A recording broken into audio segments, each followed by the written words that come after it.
Hello everyone, कैसे हैं आप सभी लोग। खूब सारे लोग बढ़िया और शानदार होंगे। तो चलिए, हम लोग बात कर रहे थे about the valuation of goodwill. ठीक है, गुडविल को हम किस तरीके से कैलकुलेट करते हैं ये हम सीख रहे थे। इसके अंदर हमने डिस्कस किया था ब्रीफली कि भैया हमारे पास अल्टीमेट लेवल पर मोटे मोटे तौर पर तीन मेथड्स हैं। पहला मेथड हमारा है सिंपल एवरेज प्रॉफिट मेथड, अगला हमारा सुपर प्रॉफिट मेथड, थर्ड हमारा है कैपिटलाइजेशन मेथड। ठीक है, तो हम लोग बात कर रहे थे अपने फर्स्ट मेथड के बारे में, which is simple average profit method. उसके अंदर दो मेथड्स होते हैं। एक था हमारा एवरेज प्रॉफिट मेथड, जिसे हमने फिनिश कर लिया। जो सिंपल क्वेश्चन रहते हैं वो देखिए, और उसी के रिगार्डिंग जो एडजस्टमेंट रहते हैं वो भी हमने फिनिश अप किए। ठीक है, काफी आपको क्वेश्चन करवा दिए। आज हम लोग बात करने वाले हैं सिंपल एवरेज प्रॉफिट का जो सेकंड मेथड है, that is weighted average profit method. तो हम लोग उसके ऊपर बच्चे बात कर रहे हैं आज। ठीक है, और हम डायरेक्टली एक क्वेश्चन के थ्रू समझने का प्रयास करते हैं कि वेटेड एवरेज प्रॉफिट मेथड क्या होता है। ठीक है, क्वेश्चन आप देखें, फिर बाकी जो कहानी आपको रहेगी वो फिर समझाऊंगा। तो क्वेश्चन आपके पास है, profit of a firm for the year ended 31 March for the last 5 years were 31 March 2017 का प्रॉफिट आपके पास है 20,000 रुपए। 31 मार्च 2018 का प्रॉफिट आपके पास 24,000 रुपए। 31 मार्च 2019 का प्रॉफिट है 30,000 रुपए। 31 मार्च 2020 का प्रॉफिट है 25,000 रुपए। एंड 31 मार्च 2021 का प्रॉफिट आपको दे रखा है 18,000 रुपए। आगे बात करता है कि calculate the value of goodwill on the basis of 3 years purchase, यानी जो नंबर ऑफ ईयर्स परचेज हैं वो तीन आपको दे रखा है, थ्री आपको दे रखा है। ऑफ वेटेड एवरेज प्रॉफिट, यानी मेथड कौन सा यूज करना है, कह रहा ऑफ वेटेड एवरेज प्रॉफिट, यानी वेटेड एवरेज प्रॉफिट मेथड हम लोग को यूज करना है बच्चे। After assign weight 1 2 3 4 5 and respectfully to the profit for the year ended 31 March 2017, 18, 19, 20 और 21। ये हमारे पास क्वेश्चन है। ठीक है, तो क्वेश्चन को ब्रेक करके समझें आराम से और कहानी समझते हैं कि वेटेड एवरेज प्रॉफिट मेथड के अंदर जो गुडविल को वैल्यू करते हैं, गुडविल को हम कैलकुलेट करते हैं, वो किस तरीके से हम लोग करते हैं। ठीक है बच्चे, तो कहानी में मोटे मोटे तौर पे क्या लिखा है कि 17 का प्रॉफिट 20,000 रुपए, 18 का प्रॉफिट 24,000 रुपए, 19 का प्रॉफिट 30, 20 का प्रॉफिट 25 और 21 का प्रॉफिट 18,000 रुपए है। नंबर ऑफ ईयर परचेज आपको तीन दे रखे हैं, और एक बहुत इंपॉर्टेंट बात कही है कि वेट की यहाँ बात करें कि ये 1 2 3 4 5 ये वेट दिए जाएंगे इन ईयर्स को, 17, 18, 19, 20, 21 को वेट भी हम लोगों को देना होता है। देखो अल्टीमेटली इसका क्या रहेगा मामला, अगर हम इस मेथड की बात करें तो पहले आप फॉर्मूला समझ लें एक बार। फॉर्मूला अगर हम देखें तो गुडविल का जो फॉर्मूला होता है बच्चे, गुडविल का फॉर्मूला होता है WAP, मतलब वेटेड एवरेज प्रॉफिट कहते हैं इसको, इनटू नंबर ऑफ ईयर्स। ठीक है, into number of years purchase, number of years purchase, ये हमारा रहता है बच्चे फॉर्मूला। ठीक है, अब जो वेटेड एवरेज प्रॉफिट है ये कैसे निकलता है, इसकी भी तो कोई कहानी होती होगी। तो अगर हम इसकी कहानी की बात करें तो ये होता है, वेटेड एवरेज प्रॉफिट आपका निकलता है बच्चे टोटल ऑफ प्रोडक्ट। ठीक है, टोटल ऑफ प्रोडक्ट, अभी समझा रहा हूँ आपको तो पैनिक मत होइएगा। Total of product upon total of weight, ये इसका फॉर्मूला होता है बच्चे, टोटल ऑफ वेट। तो अब जरा कहानी समझें, करना क्या होता है। अब आप जरा वर्किंग नोट पे चलें। ठीक है, वर्किंग नोट बहुत इंपॉर्टेंट है इसका, वही हमको समझना है अल्टीमेटली। वर्किंग नोट में क्या होता है, देखो बच्चे, पहला कॉलम आपका बनेगा ईयर का, पहला कॉलम आपका बनेगा बच्चे ईयर्स का, अगला कॉलम आपका बनेगा बच्चे प्रॉफिट का, प्रॉफिट्स का अगला कॉलम बन गया। अगला कॉलम बनेगा आपका वेट का। ठीक है, WEIGST आप वेट लिखेंगे, देन आप लिखेंगे प्रोडक्ट। ठीक है, इसका जो वर्किंग नोट है ना यही इंपॉर्टेंट है। ये टेबल बनेगी if we are multiplying weighted average profit method. अगर हम इसे अप्लाई कर रहे हैं तो ये कंफर्म तौर पे, ये बिल्कुल कंफर्म है कि इस टेबल की हमको हेल्प लेनी पड़ेगी। अभी ईयर में क्या आएगा, जो भी आपको प्रॉफिट की ईयर दे रखे ना, 17, 18, 19, 20, 21, यानी 31 मार्च 2017, 31 मार्च 2018, 31 मार्च 2019, इस तरीके से हम यहाँ पे ईयर लिखेंगे। तो पहला हमारा है 2017। ठीक है, 2017 हो गया, 2018 हो गया। ठीक है, और 2019 हो गया बच्चे, लाइकवाइज 2020 हो गया, फिर आपका 2021 हो गया। तो इस तरीके से आपने ईयर वाले कॉलम में ईयर्स लिखना है। ठीक है, जो भी ईयर्स हैं वो आपने ईयर्स लिखने हैं। देन प्रॉफिट्स की बात करें तो भाई 17 का जो प्रॉफिट है दैट इज 20,000 रुपी, वो आपने यहाँ पे लिखा। बात करें 18 का तो 24,000 प्रॉफिट है, और अगर हम बात करें 19 का तो ये आपका प्रॉफिट है 30,000 रुपये, वो आप लिखेंगे। और 20 के प्रॉफिट की बात करें तो वो आपका है 25,000 रुपये, वो आपने लिखा। और 21 के प्रॉफिट की अगर हम बात करें वो है आपका 18 यानी 18,000 रुपी। ठीक है बात, तो ये दोनों कॉलम समझ में आगे होंगे। अब वेट की कहानी क्या है, अब वेट की कहानी यहाँ क्वेश्चन ने हालांकि कहा है कि जो 17 है उसको 1 वेट देना है, अगले वाले को 2, अगले वाले को 3, अगले वाले को 4, अगले वाले को 5। अब वेट की एक कहानी आप समझिएगा, ये वेट अगर ना भी दिया हो ना क्वेश्चन में, अगर आप weighted average profit method use कर रहे हैं और आपको क्वेश्चन में वेट नहीं दिया हुआ कि वेट क्या देना है, तो आप ये कंफर्म मानिएगा, ये बिल्कुल प्री डिफाइंड बात है कि आपने वेट 1, 2, 3, 4 एंड 5 देना होता है। ठीक है, सबसे पहले साल को 1, अगले को 2, अगले को 3, अगले को 4, अगले को 5। वेट देने का तरीका, वेट का मतलब क्या है देखो, अगर हम बात करें ना वेट की, तो जरा एक एग्जांपल के थ्रू समझते हैं। एक बच्चा 10th क्लास में है जिसकी आती है 45%। ठीक है, मेरी बात समझिएगा आराम से। 10th में एक बच्चा है जिसकी परसेंटेज आती है 45%। ये बच्चा जब 12th में जाता है तो इसकी परसेंटेज आती है 57%। और जैसे ही ये बीकॉम करता है बच्चा, तो इसकी जो बीकॉम की परसेंटेज है वो बनती है आपकी, मान लिया 55%। ठीक है, और अब अगली बार आप बात करें एमकॉम में, तो एमकॉम इसने किया, वहाँ इसकी बनती है 96%। ये इसकी परसेंटेज है। अब इस बच्चे को हमने जज करना है कि ये बच्चा कैसा है। अब आप बताओ जज किस बेस पे करोगे, 10th के बेस पे कि एमकॉम के बेस पे? आप इसकी स्टडी को जज कैसे करोगे? आप आई थिंक एमकॉम के बेस पे इस बच्चे को जज करना चाहोगे, या हमने एमकॉम के बेस पर इस बच्चे को जज करना चाहिए? क्लियर है बात? इस बच्चे को हम लोग जज करेंगे on the basis of MCom कि भैया 96% एमकॉम में है, और एमकॉम बड़ी चीज़ है ना, तो एमकॉम में अगर 96% लाया हुआ है तो इसका ये मतलब है कि ये बच्चा स्टडी वाइज तो बहुत अच्छा है, ये बच्चा स्टडी वाइज तो बहुत अच्छा है। ठीक है, अब अगर आगे कोई कोर्स करता है ना, ये आगे अगर कुछ और करता है, अगर कुछ और प्रोफेशनल कोर्स करता है, तो ये बात बहुत कन्फर्म है कि वो एमकॉम वाला परफॉर्मेंस रिपीट करेगा। हाई स्कूल वाला या 10th वाला जो परफॉर्मेंस उसका है उसको रिपीट नहीं करेगा। तो इसकी पॉसिबिलिटी बहुत कम है। तो जिसकी पॉसिबिलिटी जितनी कम होती है उसको उतना कम वेट दिया जाता है। ठीक है, अगर हम वेट के हिसाब से बात करें तो इसका 1 वेट हुआ, इसका 2 वेट हुआ, इसका 3 वेट हुआ, इसका 4 वेट हुआ। ठीक है, तो सबसे ज्यादा वजन उस बात का है कि वो एमकॉम में 96% लाया, तो आगे भी 96 कम से कम लाएगा, बिकॉज वो बहुत अच्छा बच्चा है। तो इसलिए जितनी ज्यादा ईयर की हम बात करेंगे, मतलब 10th की बात में हमने एक वजन दिया उसको, इस बात में एक वजन है, मतलब इसका वजन 1 है, इसका वजन 2, इसका वजन 3 और इसका वजन 4। यही अगर हम इस कंपनी के पॉइंट ऑफ व्यू समझने का प्रयास करें, इस के रिगार्डिंग अगर हम समझें, तो हम ऐसे समझते हैं इसको कि 2017 में कंपनी का प्रॉफिट 20,000 रुपये हुआ, 18 में हुआ 24,000 रुपये, 19 में हुआ 30,000 रुपये, 20 में हुआ 25,000 रुपये, 21 में हुआ 18,000 रुपये। यानी अगर आप कंपनी आगे कंटिन्यू करेगी तो सबसे ज्यादा जो पॉसिबिलिटी है प्रॉफिट को रिपीट करने की, वो है आपकी 18,000 वाली। ठीक है, इस प्रॉफिट के रिपीट होने की मैक्सिमम पॉसिबिलिटी होती है। ठीक है, क्योंकि कंपनी का 21 वाला ईयर 18,000 रुपये चल रहा है। हालांकि जरूरी नहीं है 18,000 रुपये रिपीट होगा, कम भी हो सकता है और ज्यादा भी हो सकता है, लेकिन पॉसिबिलिटी की अगर हम बात करें तो सबसे ज्यादा पॉसिबिलिटी हुई 21 वाले प्रॉफिट को रिपीट करने की। इसके लिए इसका वजन 4, इसकी पॉसिबिलिटी थोड़ा कम हो जाएगी तो 3, इसकी पॉसिबिलिटी और कम हो जाएगी तो 2, इसकी पॉसिबिलिटी और कम हो जाएगी। ठीक है, 4 सॉरी 5 है ना, 5 इसको दिया, 4 इसको दिया, 3 इसको दिया वेट, और इसकी पॉसिबिलिटी और कम 2, इसकी पॉसिबिलिटी सबसे कम, तो इसके लिए इसका वेट 1 कर दिया गया।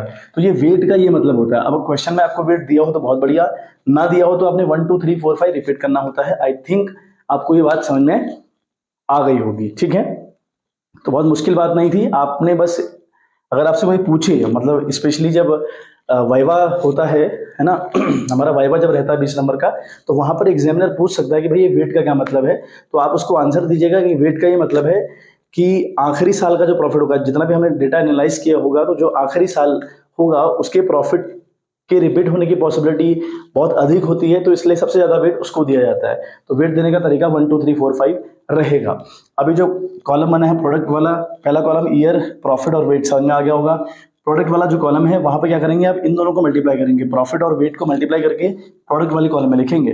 तो 20 एकम 20 यानी 20,000 को मल्टीप्लाई करा 1 से तो 20,000 आया, 24 को 2 से मल्टीप्लाई किया तो आया आपका 48,000 बच्चे। ठीक है, लाइकवाइज हमने 30 को मल्टीप्लाई किया 3 से तो आया आपका 90,000 रुपी। बात करें अगर हम 25,000 इंटू 4 करेंगे तो आएगा 1 लाख रुपया, यानी 1 लाख रुपी। और हम बात करें 18 5 19 90 होता है, तो ये आपका 90,000 रुपया आ गया। तो ये आपने मल्टीप्लाई कर दिया। मल्टीप्लाई करने के बाद आपने इनका टोटल करना है। ठीक है, आखिरी में इनका टोटल करना है। टोटल 549, ठीक है, प्लस 3 12 2 14 और 1 15। तो इसका जो टोटल वेट आ रहा है वो 15 आ रहा है। यहाँ प्रॉफिट की बात करें कितने आता है, तो ये हमारा आ जाएगा 3 जीरो, तो बच्चे ये रिपीट हो गए, और हमारा ये 8 यहाँ पे आ गया, और हमारा हो गया 9 8 17 के साथ असल 1 2, ये 2,78,000 आई थिंक आना चाहिए। अगर मैं क्रॉस चेक कर लेता हूँ, 9 9 18, ठीक है बच्चे, ये आपका आ रहा है 3,48,000। ठीक बात, ये रिपीट करके आ रहा है आपका, मतलब ये सॉरी प्लस करके 3,48,000 आ रहा है। 20,000, 48,000, 90,000, 1 लाख और 90,000 को ऐड करके बच्चे ये आ रहा है आपका 3,48,000। ठीक है बात, ये हमारा हो गया टोटल। तो अब मैंने फॉर्मूला क्या लिखा है, गुडविल का फॉर्मूला होता है WAP, यानी weighted average profit into number of year purchase. अब जो वेटेड एवरेज प्रॉफिट निकलता है वो कैसे निकलता है, total of profit upon total of weight. अब आपको समझ में आ गया होगा भैया, टोटल ऑफ प्रोडक्ट कितना है हमारा है, टोटल ऑफ प्रोडक्ट, सॉरी हाँ गलती से आई थिंक प्रॉफिट बोल दिया, तो टोटल ऑफ प्रोडक्ट हुआ ये। टोटल ऑफ प्रोडक्ट देखिए कितना है आपका, टोटल ऑफ प्रोडक्ट बच्चे आपका है 3,48,000 है, 3,48,000 बिल्कुल है, ठीक है। 3,48,000 आपका टोटल ऑफ प्रोडक्ट हो गया, और टोटल ऑफ वेट कितना है बच्चे आपका 15 है, ठीक है। अगर इसको आप डिवाइड करते हैं तो देखें कितना आता है ये बन रहा है आपका बच्चे, ये बन रहा है आपका 23,200, ये बन रहा है आपका 23,200। तो आपका ये WAP आ गया 23,200। यहाँ रखें इसको, 23,200 आपने यहाँ पर रखा, और नंबर ऑफ ईयर परचेज आपको दिया है बच्चे 3 से मल्टीप्लाई कर दिया, तो 3 से मल्टीप्लाई करने के बाद ये आएगा आपका 3 0 0 3 2 6 3 9 3 2 6, यानी 69,600 रुपी इस कंपनी की गुडविल है। अगर हम इस मेथड के हिसाब से गुडविल को फाइंड आउट करने की कोशिश करें, दैट इज 69,600। ठीक है बात, होप सो मामला क्लियर हो गया होगा, स्क्रीनशॉट आप ले लीजिएगा, फिर हम लोग बात करेंगे आगे, ठीक है। जो कि एक क्वेश्चन है, और इसके अंदर PS ग्रेवाल की बुक अगर आप देखें तो एक क्वेश्चन आपको इसमें और मिलेगा, उसी क्वेश्चन के ऊपर हम लोग बात करेंगे, ठीक है बच्चे। तो आई थिंक ये समझ में आ गया होगा, क्योंकि बहुत ज़्यादा मुश्किल मेथड तो नहीं है, बहुत इजी मेथड था। बस आपने ये जो टेबल है ना बच्चे, जो टेबल है इस टेबल का ध्यान रखना है, आपको फॉर्मूला याद होना चाहिए, और ये जो वर्किंग नोट में मैंने टेबल बनाई, ये टेबल बहुत इंपॉर्टेंट है, ठीक है। ये बहुत सही से बननी चाहिए, तो अपने आप आपके आंसर्स आएंगे, अदरवाइज गुडविल में कुछ है नहीं ऐसा। एवरेज प्रॉफिट मेथड हमने देखा था, बड़ा इजी मेथड था, ऐसे ही जो वेटेड एवरेज प्रॉफिट मेथड है वो भी इजी है, और अगले जो मेथड रहेंगे वो भी इजी रहेंगे। एक बार स्क्रीनशॉट ले लीजिएगा, फिर हम आगे बढ़ते हैं बच्चे। देखिए बच्चे, आप लोग अगला क्वेश्चन देखें। अगला क्वेश्चन आपका है, Raman and Daman are partner sharing profits in the ratio 60:40, and for the last 4 years they have been getting annual salary of rupees 50,000 and 40,000 respectively। यानी रमन की सैलरी हर साल 50,000 रुपए है, और दमन की सैलरी है हर साल 40,000 रुपए। The annual accounts have shown the following net profit before charging partners salary। यानी जो हमको प्रॉफिट गिवन है ना बच्चे, वो प्रॉफिट हमको गिवन है बगैर प्रॉफिट, बगैर सैलरी को लेस किए, ठीक है। यानी पार्टनर्स को सैलरी प्रोवाइड करवा ही नहीं, और बगैर पार्टनर्स को सैलरी प्रोवाइड करवाए हमको प्रॉफिट गिवन है, जबकि ऐसा नहीं होना चाहिए। हमने profit and loss appropriation account में देखा था कि जो हमारा मामला वहाँ पे था, हम पार्टनर्स को सैलरी, इंटरेस्ट ऑन कैपिटल जैसे प्रोवाइड करवा रहे थे, उसके बाद प्रॉफिट की कहानी हम देख रहे थे कि भाई प्रॉफिट उसके बाद आ रहा है, यानी जो डिविजिबल प्रॉफिट हुआ करता था। तो वही वाली बात यहाँ भी है बच्चे, जो आपका प्रॉफिट गिवन हो आपको क्वेश्चन में, किसी भी चैप्टर की हम बात कर लें या किसी भी मेथड की हम बात कर लें, तो प्रॉफिट आपके पास हमेशा प्योर होने चाहिए। प्योर इन द सेंस, यानी अगर पार्टनर्स की सैलरी की बात करें तो पार्टनर्स को सैलरी देने के बाद वाले प्रॉफिट हमको चाहिए होते हैं। तो यहाँ ये कह रहा है कि जो सैलरी है 50,000 और 40,000 वो प्रोवाइड नहीं करवाई, उसको प्रोवाइड किए बगैर जो प्रॉफिट है वो कैलकुलेट कर लिया गया, तो हमें वो प्रॉफिट नहीं चाहिएगा। हम सैलरी को डिडक्ट करेंगे या लेस करेंगे, तब जाकर प्रॉफिट हमारा प्योर वाला आएगा। तो प्रॉफिट हमको दिए हैं 19 का प्रॉफिट है, 31 मार्च 2019 का 1,40,000, 2020 का है 1,01,000 एंड 2021 का है 1,30,000। बोलता है कि on 1 April 2021 Jeenu is admitted to the partnership for 1/4 year in the profit without any salary. Goodwill is to be valued at 4 years purchase, यानी नंबर ऑफ ईयर्स परचेज कितने रहेंगे बच्चे, 4। ऑफ वेटेड एवरेज प्रॉफिट हमें use करना है last 3 years after partner salary कह रहा है। Profits to be weighted as 1 to 3, the greatest weight being given to the last year, calculate the value of goodwill. ठीक है, तो हमारा जो मोटा मोटा कार्यक्रम है मैं वो आपको समझा देता हूँ। इतना जो राम कहानी इसमें दे रखी है वो पढ़ने की बिल्कुल आवश्यकता नहीं है आपको। अल्टीमेटली रमन और दमन दो पार्टनर्स कंपनी के हैं, जिनका सैलरी की बात करें तो एक को मिलती है 50,000 रुपये सालाना यानी हर साल, और दमन को मिलती है 40,000 रुपये हर साल। बेसिक सी बात समझ में आ गई। प्रॉफिट हमको गिवन है 19 का 140, 20 का 1,01,000, 21 का 1,30,000। फिर कोई बंदा एडमिट हुआ है वो 1/4 शेयर के लिए, ये वो सब हमारे किसी काम की नहीं। हमें सिर्फ और सिर्फ फोकस करना है इन क्वेश्चंस के ऊपर कि हमें गुडविल कैसे निकालनी है। तो गुडविल हमको निकालनी है using weighted average profit method, right. तो वहां पर हमें पता है भाई नंबर ऑफ इयर्स परचेस चाहिए, वो 4 दे रखा है। वेट की बात करें, क्वेश्चन लिखा है कि 1 2 3 वेट रहेगा and the highest weight will be given to the last year. तो हमने देखा था कि भाई लास्ट ईयर को हाईएस्ट वेट दिया जाता है और आपको क्वेश्चन में गिवन हो चाहे ना हो। ये बहुत श्योर सी बात है, बहुत कंफर्म सी बात है। आपने वेट 1 2 3 4 5 इस तरीके से देना होता है, ठीक है। अगेन हम अगर प्रॉफिट गुडविल के फॉर्मूले पे आए हैं, वो है weighted average profit into number of year purchase. Weighted average profit का जो मेथड हुआ या जो फॉर्मूला हुआ निकालने का, वो हुआ total of product upon total of weight. फिर वही बात वर्किंग नोट को आपको करना पड़ेगा, ये टेबल आपको यूज करनी पड़ेगी। स्लाइड बिट चेंज होगा इस टेबल में, क्या? Year. First of all we have to write down years. 2019 की बात कर लें, 2020 की बात कर लें, 2021 की बात कर लें, तो ये तुम्हारे प्रॉफिट्स के ईयर दे रखे हैं। अब यहाँ पे प्रॉफिट नहीं लिखेंगे, अगर क्वेश्चन में एडजस्टमेंट रहेंगे ना, अगर क्वेश्चन में एडजस्टमेंट रहेंगे, और ये भारी भरकम एडजस्टमेंट है, इससे खतरनाक वाले एडजस्टमेंट वेटेड एवरेज प्रॉफिट के रिगार्डिंग तो नहीं आते, ठीक है। तो अगर आप एडजस्टमेंट कर रहे हैं प्रॉफिट के रिगार्डिंग, तो यहाँ पर लिखेंगे एडजस्टेड प्रॉफिट। इससे पिछले क्वेश्चन में हमने सिर्फ प्रॉफिट लिखा था, यहाँ हम लिखेंगे बच्चों एडजस्टेड प्रॉफिट। क्या लिखेंगे आप लिखेंगे एडजस्टेड प्रॉफिट। तो देखें, प्रॉफिट आपका है 1,40,000 इस साल का, लेकिन इसमें आप लेस करेंगे 90,000 की सैलरी। समझ में आ रही बात? 90,000 कैसे? 50,000 एक की है और 40,000 एक की है। अब ना गुडविल वाले चैप्टर में कहीं भी पार्टनर्स के रेम्यूनरेशन या सैलरी, ये दो वर्ड लिखे रहते हैं, या सैलरी लिखा रहेगा या लिखा रहेगा रेम्यूनरेशन। ये अगर आपको दिया होगा तो आप ये कंफर्म मानिएगा कि उनको गिवन प्रॉफिट से लेस करना पड़ता है, ठीक है। जितने भी साल के प्रॉफिट दिए होंगे उतने से आपको लेस भी होंगे। तो 1,40,000 से 90 अगर हम माइनस करें तो कितना बचेगा? ये बचेगा आपका 50,000 रुपए। तो ये प्योर प्रॉफिट आया 50,000 रुपए, ठीक है बात। ऐसे अगर हम 20 की बात करें तो हमें प्रॉफिट दिया है 1,01,000 रुपया। अगेन इससे 90,000 माइनस करेंगे, अगर माइनस करें तो ये आएगा आपका 11,000 रुपये। तो यहाँ का प्रॉफिट आया 11,000 प्योर।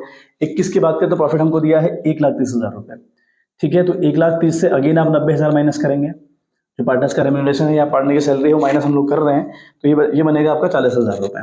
आ रही है बात समझ में? अब रही बात वेट की, तो वेट आपको क्या देना होता है बच्चे?